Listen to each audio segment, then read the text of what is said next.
আর দোকান থেকে আপনাদেরকে কনডেন্স মিল্ক কিনে খেতে হবে না। হাতে যদি 5টা মিনিট সময় থাকে, মাত্র 4টি উপকরণ দিয়ে দোকানের মতো কনডেন্স মিল্ক ঘরেই তৈরি করতে পারবেন। তো চলুন দেখে নেওয়া যাক পুরো প্রস্তুত প্রণালী। তো বানানোর জন্য আমি একটা ব্লেন্ডারের জারে 1.25 কাপ পরিমাণে গুঁড়া দুধ দিচ্ছি। অবশ্যই কিন্তু গুঁড়া দুধ দিয়েই তৈরি করতে হবে। এরপর 19 গ্রাম পরিমাণে বাটার নিয়ে নিচ্ছি আর দিয়ে দিচ্ছি 3 টেবিল চামচ পরিমাণে চিনির গুঁড়া। তারপর এখানে দিয়ে দিব 1/4 কাপ পরিমাণে নর্মাল পানি। আমি এখানে নর্মাল পানি দিচ্ছি, আপনারা চাইলে পানির পরিবর্তে দুধও দিতে পারেন। তারপর ব্লেন্ডারের জারের ঢাকনাটা লাগিয়ে ব্লেন্ড করে নিতে হবে। এখন আমি ব্লেন্ডার করে ফিরে এসেছি আর এই যে দেখুন আমাদের কনডেন্স মিল্ক কিন্তু তৈরি হয়ে গেছে।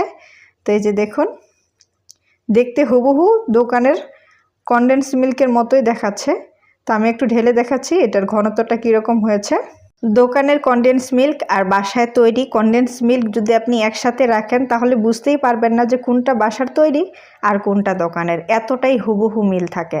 আর স্বাদের ক্ষেত্রে বলবো যে দোকানের কনডেন্স মিল্কের সাথে এই কনডেন্স মিল্কের প্রায় 99% স্বাদ পাবেন। তো আমি 1% বাদ রাখছি, কারণ এক একজনে এক এক ধরনের এক এক ব্র্যান্ডের গুঁড়ো দুধ ব্যবহার করবে অথবা বাটার নিবে, তো সেই অনুযায়ী কিন্তু স্বাদটা ডিপেন্ড করে। তো এখন আমি একটু আপনাদেরকে চা বানিয়ে দেখাচ্ছি যে এটার কালারটা কতটা সুন্দর হয়। আর এটা আপনারা নর্মালি 2 থেকে 3 দিন রেখে খেতে পারবেন, আর যদি নর্মাল ফ্রিজে রাখেন প্রায় 6 থেকে 7 দিন রেখে খেতে পারবেন। তো যেহেতু আমরা এখানে কোনো প্রিজারভেটিভ ব্যবহার করিনি তাই বেশি দিন থাকবে না, অল্প অল্প করে তৈরি করবেন আর যে কোনো ডেজার্টে আপনারা এটা ব্যবহার করতে পারবেন। তো আশা করছি ভিডিওটা ভালো লেগেছে।